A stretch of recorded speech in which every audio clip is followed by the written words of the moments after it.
বিসমিল্লাহির রহমানির রহিম। দয়াময় পরম দয়ালু আল্লাহর নামে। আলহামদুলিল্লাহি রাব্বিল আলামিন।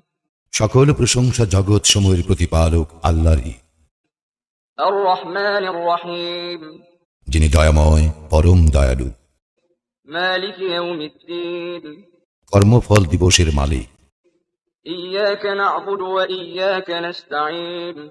আমরা শুধু তোমারই ইবাদত করি, শুধু তোমারই সাহায্য প্রার্থনা করি। ইহদিনাস সিরাতাল মুস্তাকিম। আমাদেরকে সরল পথ প্রদর্শন করো, সিরাতাল লাযীনা আন'আমতা আলাইহিম গায়রিল মাগদুবি আলাইহিম ওয়ালাদ-দাল্লিন। তাহাদের পথ যাহাদেরকে তুমি অনুগ্রহ দান করিয়াছ, তাহাদের পথ নহে যাহারা ক্রোধ নিপতিত ও পথভ্রষ্ট।